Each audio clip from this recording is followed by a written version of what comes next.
I'm Lorna Smith, aka Queenlorna, director and founder of Elegant Flair Dance Company and producer of I Wake Up Like This. You're watching Belizean Legends.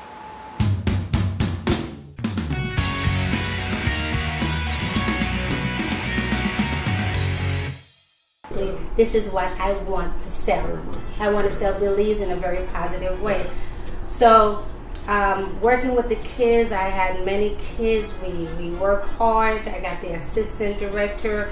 I try to make sure that our costumes are always presentable. Yeah. And we took off from there. You know, we started doing the schools. We were everywhere, you know. And to me, that put Belize more on the positive side, on the map with the dance company, you know, just like the whole dance group was doing. But I think we took off because my mind, I guess it's come from the theater part of it, because I did theater also, acting, so I create that theatrical and dance together. So everything was just different. I want everything different. I research everything. I try to make everything different. So people was waiting. They want to know what's next from Elegant Flair. So Elegant Flair was one of those picture in people's mind is like, wow, I got to go to this because I want to see what's next. Wonderful, that makes sense. Wonderful. That is so. You injected something else there that I'm amazed about. You also did theater, and maybe I have maybe seen you in various plays. I don't know if you had performed in the Brookses play. Marion and Dennis Brooks' play. I don't know if you had did any of there because they have always written Dennis Brooks was a playwright. I don't know if you had performed in Bella Carib's Harder Than Cassava. I did Bella Carib, Harder Than Cassava, but I did a lot that's where I also saw you. You see that? That's where I also saw you because I covered that event for Belizean Focus. You know, my mind is so shot I can't even remember who was around. But that's where I saw you perform. That's where the theater part comes in. You actually performed in that play, Harder Than Cassava, Sweeter Than Guava. And that was around 83, if I can remember. Oh yeah. Yeah, that was around 1983. So your entrance into the whole dancing and acting started at a very young age after your migration here to Los Angeles.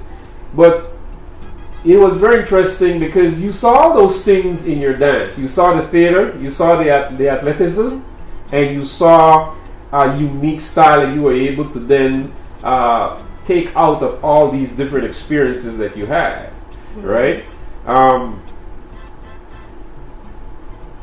Tell us how you were able to then take the Elegant Flair dancers, the Elegant Flair dance group, onto the American scene. Now you're merging out of a Caribbean experience now, being a Belizean dancer, and now you have merged all these different styles into this group called Elegant Flair that is a combination of all different outstanding dancers from different cultural backgrounds. Right. How then were you all able to then take the Elegant Flair dancers into the American experience? You know what, that was very back in the days, it was easier to get in and get jobs than now. Booking the dance company was pretty easy. I had a lot of connection. And one of the main connection is a young lady, Michelle. I'm glad she did one of the biggest beauty pageant, Miss Islands of the World, and her connection was major. And Miss Akima Kapaku, you know, she also had the dance company dancing around, so my connection was pretty easy to get in and show the American what the Belizean culture was all about. So we were from one part of the world, Riverside, all over the IE and all over Los Angeles. We were connected. Because I really was pushing in that way, and I perform a lot for the Governor General, you know, the Mayor Ball. We've done a whole lot of those things. So, and to tell you the truth, I guess our audience, which I want to thank everyone, loved the company so well that it was just word of mouth. I mean, we were getting gigs just by people recommending us. I had never done any major advertisement on Elegant Flair Dance Company, and we're still standing. Still standing today. So we were pretty busy. I remember we had one season where the girls, my dancers, were like, "We don't have a break," you know. This, but during the summer, I used to have them book. We were doing every festival, every school. Every occasion we were there, because for some reason, I'm not gonna really brag too hard, but I'm bragging about the dance company, the girls, the ladies, the guys that we had back in the days. They were all such a big part of making Elegant Flair. It's not just me, because without them, I wouldn't have an Elegant Flair. I would be the Elegant Flair, you know. So they all did a wonderful job. But at that point, selling Belize around the U.S. and abroad, because also I took them abroad twice. I think twice or three times they went to Belize to perform for the Prime Minister. This is another exceptional thing again we want to talk about. So that was a very exciting, and I love it. You know, they love it, and that's the reason why we're still going and performing all around the globe. I was doing exchange here in the U.S. with Hispanic students, the Hawaiian students. So I was training them in Caribbean dance, and they were training us in their cultural dance. So we were keeping that movement going. Cross-cultural pollination. Right, cross-cultural. Yeah. So it was a fun-filled 25 years of pushing without even promoting and advertising the way I do. In other words, it just took off. It just took off. It just took off into the American scene, and being the United States and America is a place that loves art.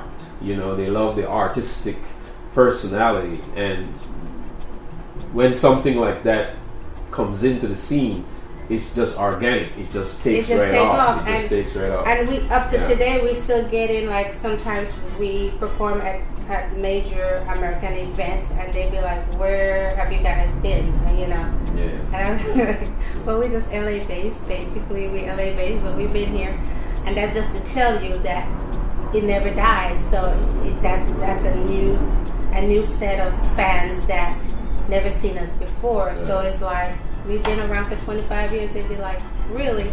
Yeah. You know, but that's because we haven't really advertised. We've been busy just by. But the dance and the performances advertise itself. You know, right. You didn't really have to put no major thing, because your performances was an advertisement, a display itself. Mm-hmm. And so people who are watching those performances are able to then say, "Yeah, you know what, we want to book that group to do such and such." So it's, like I said, it's just organic. Really, the stuff just happens. It just takes off, which is the creative arts. That's really what happens. How many years now then you've been, in terms of your entire career as a dancer, a dance teacher, and all that? How many years have you been doing this? Wow, I'm gonna say that. You want me to really tell my age, right? No, I mean, I'm still doing it, right? It's the caliber of. I'm still doing it from. I say it all the time to people. You know, my organization, brother, we've been on for 30 years, because we've been organized from 1985. It tells the caliber, the professionalism of an artist. Yeah, I would just say over 40 years. Yeah, look at that. Over 40 years. That's 40 years. This sister here has under her belt of performance and dance in Belize and America. 40 years of performance. That's total professionalism right there. That's no joke. And basically, Lorna, we want our viewers to notice that you're no Johnny come lately. No. You understand? And you've been in this thing for a long time. Sometimes I may look young, like I tell it, and I'm not young. I went through everything that you guys are doing now. But it's the dancing, which is an exercise. Right. The cells have been rejuvenated over and over again. And you stay young. right? Over. As dancers stay young. Yeah. That's right. Yeah. You gotta dance, people. Yes. You know, dance a little, smile a little. Very we much, can do very it. much, You know. very much. And I work with, and this was one good thing about me. You know, some people come to me and be like, I can't dance. I have 2 left foot. You hear that? You had that term before, right? Yeah, handicap. I got 2 left foot. Yeah. I'll be like, don't worry about it. Yeah. You know, by the time we finish with you, you now have 2 left foot anymore. Yeah. You know. Yeah. So that was the beauty of it. You know, we take them from. There's some company that wants you to come in as a professional skilled dancer. With my company, it was not even that. If you just want to dance or feel like you can dance, I would say, come on down. Let's work with you. You know, no money involved, you know.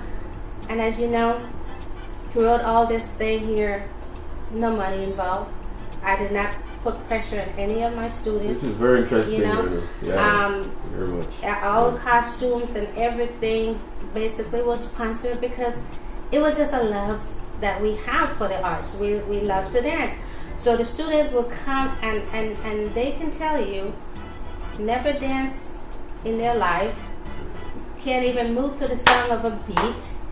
But by the time we finish it with them and put them on that stage, and you guys witness some of those stage performance, those kids looks like $1 million, you know? And then that gave them a whole new life, and then you see the smiles, and you know, and they talk about your work in terms of you gave a lot of stuff away in terms of volunteerism, in terms of presenting your dance group for causes, different causes. You perform for the mayor's office, you perform for various different social events from a humanitarian standpoint. So you're also a humanitarian that has been given. And, you know, people don't understand, Lorna, that inside of the arts and inside of anything, you're going to have to give something to get something back. People always will it's about the money. Right. It's about, if I'm not getting paid for that, I'm not going to go perform for that. You know, how much is it that they're paying me? They don't understand that, in other words, for you to get the job, you have to try to give something freely first. And I noticed and hearing from you that you have done that on a large scale. Just sort of working on your bio at one time, I saw that and I said that there is a sense of humanitarianism in you. And you understood that for you to get somewhere, to have emerged into the American scene, and to be known, to be recognized, to be seen, to be visible, you had to really perform for a lot of social events that gave your dance, gave away your dance for free for a cause. Talk about that some more, because a lot of artists that are coming up, aspiring artists, don't understand that you have to give something to people for people to then give you something back. Talk about that. Right. And that's what I'm still getting today. You know, a lot of them is like, how much they're paying. I have this thing, Bilal, about, and some of the girls that work with me, they know this. If you think about money first, don't call me, okay? Because that is not me. That is not what I'm about or what I'm trying to do. I want you to love something first. You see what I'm saying?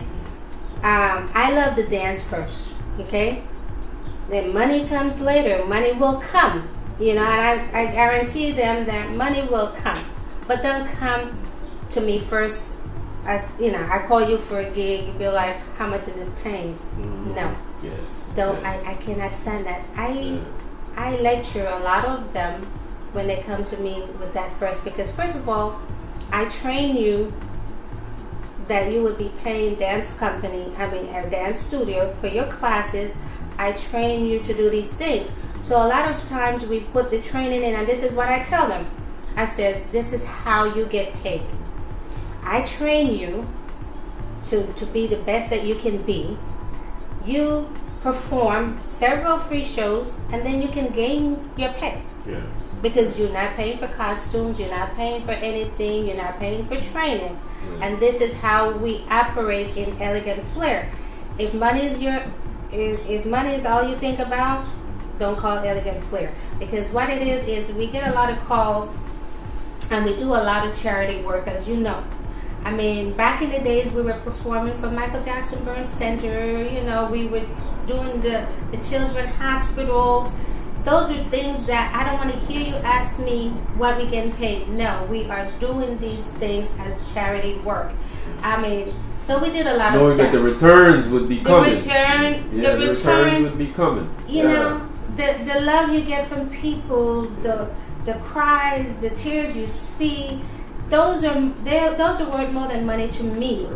Than they give me. Those bring the paid work. Those will eventually bring the paid work. Yeah. Put some money in my hand, and by the end of the day, that money is gone, but you feel like crap. Yeah. I want to feel fulfilled when I do a presentation for someone, you know, and be like, you know, I don't have this, but we can do this. And a lot of time they can tell you every performance location venue that we go is 5 stars.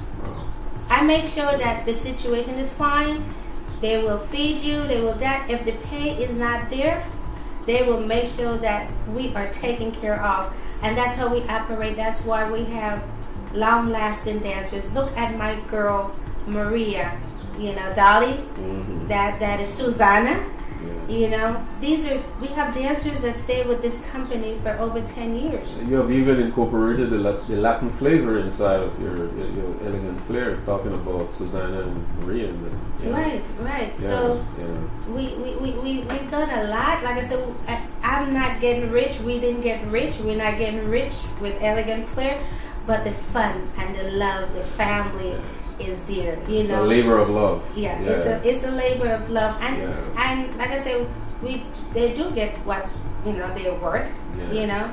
But with anything else, some may not be satisfied, and they can move on, and some will be satisfied and they stay.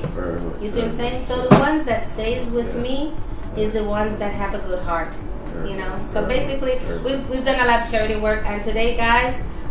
Some of the artists that I'm working with and some of the artists out there, that's what you have to do to move forward and to build that clientele and to build that trust from people so that the big money can come. Very much.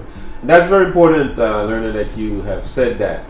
And I want to come back to that point just after station ID. You're watching Belizean Legends, and I am Bilal Morris. We're also speaking with the legendary Lorna Smith of the Elegant Flair Dancer, dance instructor, artist extraordinaire. That's a very important thing that you just said, because we are in the midst right now forming a group to help young artists that you and I and others are involved with. And a lot of young artists, in terms of aspiring artists, don't understand the very concept that you just explained. And you're a pro. That's 40 years under your belt, working with a dance group, and you talk about the chemistry in there, how artists, they don't see the value of what they're doing in terms of contributing to the public on a humanitarian basis, volunteerism, that the proceeds, the results is going to be great because people are going to book you, hire you afterwards for various events, and the money will come. It's a very important concept, that a message to a young Belizean aspiring artist out there, as well as Caribbean artists, as well as American artists. This is a pro here talking, and we have to let our young understand that, Lorna, that that's how it works. I always tell my son, who's an artist himself, that's how it has to begin. Right? You're not going to give away all your work for free. Mm-hmm. But there are times where you have to do something for somebody, for a cause, in other words, to get the returns. On that point, we want to talk about the fact that you are also a host. You wear so many hats. You host this outstanding, rising Belizean radio show with the legendary Wil Johnson of Radiobelizemix called I Wake Up Like This. And it's now in its how many seasons? This is the second season, actually over a year. Wow. It's over a year now since we've been season. doing it. Yeah. It's not every Saturday, but basically we try to get on there as much as we can and do it. So again, this was really touching to me. I was at the shop one day, and there was an older lady, and she came in there, and she says,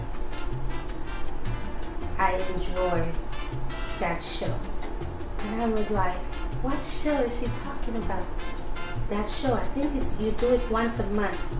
The radio show, you were awesome. And she just had this smile on her face. She said, "I look forward for that show."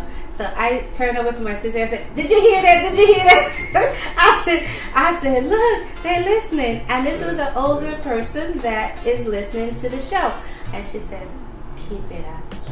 He said, I take all this stuff into consideration. Is that I'm not doing stuff just because. I'm trying to do stuff to make a statement, to get people somewhere, to unite the community instead of us just tearing apart all the time. So that is the main mission of that show. It's to come together. Put all that mess on Facebook. Don't pay that no mind. We have very talented artists. We have they also humble, and they're all unique in their own ways. Yeah, and it tells about your unselfishness that you bring into your art in terms of the fact, if all the while we've been talking about the arts here and your dance, and you can hear how you have trained your dancers to be unselfish, right? In terms of the whole returns and giving something to somebody to get something back, right? Not always looking at the money. That's a very unselfishness that you have brought to the whole fray, that you have brought to your group. And, you continue to push that concept into a wake up like this. You continue to push that concept into hosting the karaoke show at the Bombay Lounge, because there you are the host of that particular Friday evening event too. There's so many things we have to talk about here that this young lady wears. So many different hats. So many. But this is one thing that I must say to you, as far as working and giving to the people, and it doesn't come back in just money in your hand. I just want to say this one thing. It came back with a whole tour of Belize. That was a gift by itself. It's not just giving Elegant Flair money in their hand, but this organization, Consortium for Belizean Development, just picked up Elegant Flair Dance Company and said that we're going to do a 10-day tour in Belize. It just come, your gift come and slap you in many ways, So that by itself was a million. You can testify that the returns always come. The return comes. Always come. I'm telling you. It might appear sometimes that it's not going to come, but it always shows up at the right time. Exactly. Yes. That was 21 individuals that was on that mission. Yes. And I'm telling you, if we did not make it, thank God, to Belize for that mission, there was going to be a whole lot of disappointed kids. They were all waiting first. I like that, because I want to go there now. I want to step from back now. Here comes the journey of the African queen out of Belize into the United States, and now she's about to emerge back into her home country. You talk about taking the Elegant Flair dances and performing for children charities and for the Governor General of the. You have also performed at the Bliss Institute of Performing Arts. You have. Talk about that. Oh my God! We're going back to Belize now. You have emerged back out across the Atlantic back into Belize. Back to our journey. That's with some of the dancers also journey out to dance across the world. Like my daughter danced in Thailand and all that stuff. So, and Africa. So a journey back to Belize, which is major. That's my hometown. That's my love. We constantly go home and do major charity work for the school and stuff like that. But our tour 2006. Actually, the kids, they went at an early age too, and we visit Malenti and the children home and the schools, and it was just major, the Y and all that stuff. So that was, I call that a tour of a lifetime. A tour of a lifetime, because at that point, I did not know, I always wanted to go and do that with the group, but I did not know how I can make that work. So when this angel of Consortium for Belizean Development says, hey guys, we can do this, and we can make it happen. And that was something that I was like, oh my God, you're sure? And when you talk about that angel of consortium development, you're talking about your sister Lorna Smith, who is a pivotal member of the Consortium for Belizean Development ever since its inception in 1985. And Ms. Verona Burke. These are outstanding, yes, legendary Belizean that Lorna Smith is talking about right here. You're kind of a little humble in terms of not mentioning these people's names, but please mention these people's names. Oh, these are movers and shakers. Yeah, these Your are, sister those Laverne are the backbone. Those are my backbone. Is a brainchild of a lot of things. She's very outstanding, a very pivotal part of that organization, and still is involved with it today. That took your dance group into Belize. Right. Those ladies, Miss Verona Burks, Elaine Proby, Lorna Smith, and my brother DJ No Side, and they are all my backbone. They make stuff happen. Behind the scenes. Sometimes I'll be like, okay, you got my back, right? So they make it happen. And that tour, and one of the late Andy Palacio, he was also with us on that journey as far as the tour, to make that tour connection out in Belize. So that was the tour of the South. So we were focused on the South, Dangriga, the cultural capital of Belize. Yes. Yeah. And that was major. We visited Belmopan, we did that. Oh my God, it was awesome. Performing and that, and the big performance at the Bliss, and it was just amazing that we were able to make something like that happen, and the cultural dances that they did, the Garifuna dance for us. I can't remember the whole itinerary, but we had several things, and the thing that really touched me was the Mayans, the Mayan ruins. Not the ruins, but actually we were in a village, one of the little village, where we actually sat on the floor and eat. They cook the for Mayan us. villages in the south. Right. Yeah, they cook for wonderful, us. wonderful. They invite us into their home, and we actually sat around and we were eating from the. And you talk about your connection with these different Belizean ethnic groups in the country when that tour exploded across the country.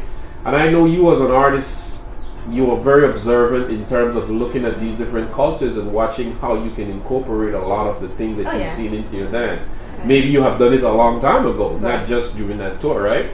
But you're talking about cross-cultural pollination here. You're returning back and then just sort of embracing all these different experiences as you go home to Belize back again and perform now with, from the time you left as a youngster at 12, 13, and now coming back in as a dynamic, experienced dancer must have been something that was very, very rewarding. But I want to also ask you about, while you were performing and grasping that big experience of coming back home to Belize and performing, what can you say is the missing link in terms of the enhancement of the arts in Belize that is not been done today? I asked the softballers a lot of questions like that. Why is it that the athletes of today are not playing ball like you all did, Elaine? Why is it that the artists of today, Lorna, when you came out of there at 12, 13 as a young girl, what is happening to our arts in Belize? What is it that you think that is missing? Though we have a bliss of the performing arts, now we have a National Institute of Culture and History. What is it that you see from your 40 years experience, at that time maybe it was 30 or 25, coming back into your country? What is it when you look around, you go from district to district and performing, what is it that you think that is missing in the young ladies and young men in exploding like you have? Right. What I've seen is, like, for instance, we were in one village. There's only certain people. I'm not focused on my village per se, in Hatcherville. Hatcherville, we went back there, we performed also, and we showed them a lot of stuff. And I always called and I'm like, okay, do we have a dance group? No. There's nothing really going on, because either the individual that was left there, I know that there's one of my friends that was left there that we used to take dance classes together. She was trying to keep that going, because I wanted them to keep that going. And I think what it is it's not enough support, not enough money floating around there to keep it going, because it does take a lot of money and a lot of time and energy when you're trying to run and keep these groups together. It's the same thing with the softball. At one point we were trying to send gloves and balls and all that stuff down there to keep that going, to keep them motivated, And if you don't have that person that have the drive, like I do out here, trying to keep it going, nothing will happen. Like I mentioned, as far as Miss Hattieville, I was also Miss Hattieville, and I'm not even sure if there's any other pageant since then. You see what I'm saying? So there's no one in the village, or no one even in the city, that is pushing these people to keep it going. So I think that's what's missing, besides money and that support that they get. And another thing I can say, and I hear it from the artists, there's nobody that paid too much attention to what they're doing, So they need someone, they even tell me, we need you down here, because we need someone like you to push us, to keep us alive. But you are not down there. But I'm not can't be down down there. So what do you do rather than depending on me, Lorna, to be there? You have to try to create your own space here now, people, right? Yeah, I don't think that they're getting the support that's needed to keep the arts in strong effect. There's not, I don't know, besides the Bliss and besides the Belize Dance Company, I'm not sure who else, who else. And as you mentioned that, talk about the outstanding Outer Ceiling, who has kept dance, is a legend. And those are like... And I know that you have performed with that outstanding, to me, one of the greatest Belizean dancers ever in the whole history of dance in Belize. And see, I thank God for her. And because this is what we need. We need a person like her, to keep it going. Because if she drop it, I don't think nobody will pick it up.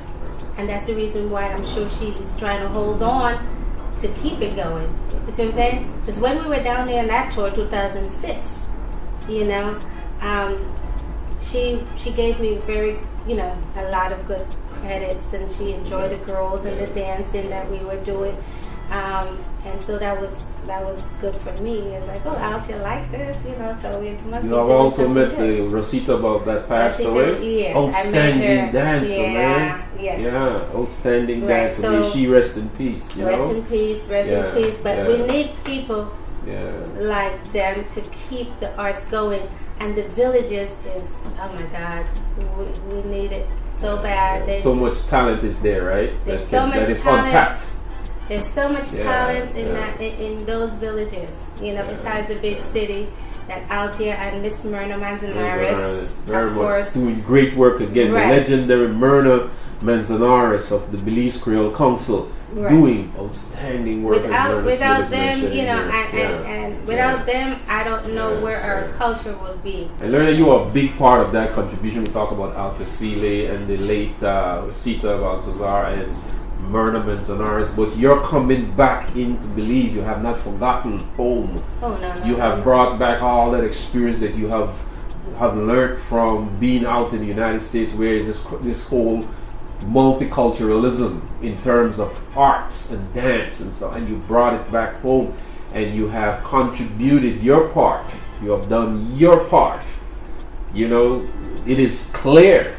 There is no doubt about that Lorna Smith and the Elegant Flair Dancer, her 40 years of in this thing, has really made a contribution back home to Belize in terms of talking about all the untapped talent of young dancers that you saw your own self in. That little 12-year-old, 13-year-old girl, but looking into the eyes and seeing the passion, but you speak about the fact that there is not enough support for them. Right.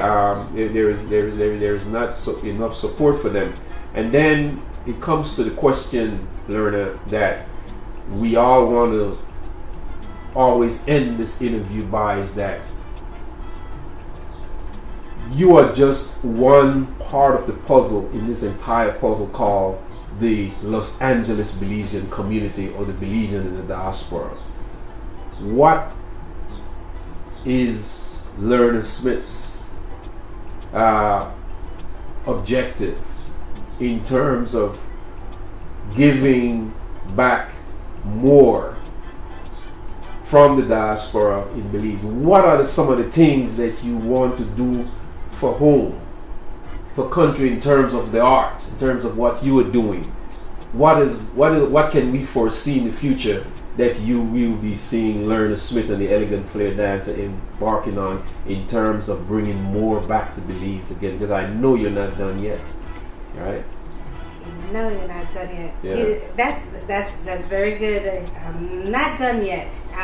And I think I'm gonna be 100 years old, and I'm not gonna be done. So, not with the arts.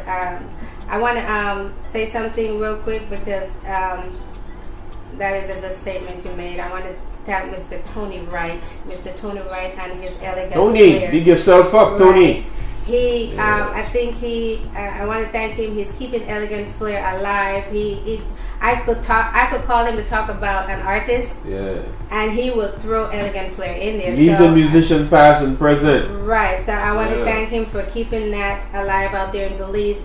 And I like his vision also, because his vision is just as strong and as determined as ours. You know, he's all for the Belizean artists and entertainment, and he'll speak on it, he'll speak his mind. And my thing out here is basically the same, which we are all on the same page. We want to see our Belizean artists make it. We want to figure out exactly what we're doing wrong. We want to unite and come together as one, instead of this one is fighting against this one, and I want them to come and say something about this one music, you know, be like, oh, you know, Belize, I love that music, you know, you got it, we'll support you. So my mission out here basically is to keep that alive, and we want to figure out exactly what needs to be done and why we are where we are, if that makes sense. You know, why we are here instead of here, you know. And I wanted to make it where we can come together as one, and they listen. We have to listen, because I work with a lot of hard-headed artists that thinks that they got it all together. They have arrived. Right. Yeah. But in reality, we still can grow, because I still listen. You know, Always I don't growing. think, I don't think I'm all that. I don't think my assistant. That's why I said you're not done yet. No, I have people. I don't usually talk about myself. Yeah. You know, yeah. I would have someone else talk about me, because I don't even know how to put my mouth to just big up myself and all the things I've done. But when I listen to my assistant director, Ms. Pat Warren, or Maria, or Elaine, or Verona, and they talk about me, I'm like, really, is that me? Yeah. You know, but we want to correct it out here first. We have to deal with here first, Yes. you know, and then we can go transition into Belize and figure out what we can do for them. Because as far as talking from a distance or working with artists from a distance from back there, I get so many calls. They're calling out to me, you know, for help. Yeah. Basically, Yeah. we need this. You know, they're not hiring us down here. You know, and Very stuff much, like that. very We're not much. gonna Very, get very, in- very common We're not complaint. we're not Very gonna get common into all complaint, that. Belize, But, LA. Yeah. right, we're not gonna get into all that. But yes, Yeah. we Yeah. got to start hiring our Belizean artists. We have the same problem out here, you know. But we're gonna work together as far as fixing that situation, as far as what's going on, what's wrong, and you know where we're going with that. So, Very much. if that answers your question, I just want to see that. I am just like thirsty to fit that puzzle. Yeah. I want to see us on Yeah. the big screen. Yeah. I don't care which artist it is. We just Yeah. got to get somebody to represent us on the big screen. You see what I'm saying? Very much. So- Very much. Very much. And there it is. The dance architect. Big things comes in small packages. Lorna Smith, the legendary Belizean dancer and organizer, Queenlorna. right here on Belizean Legends.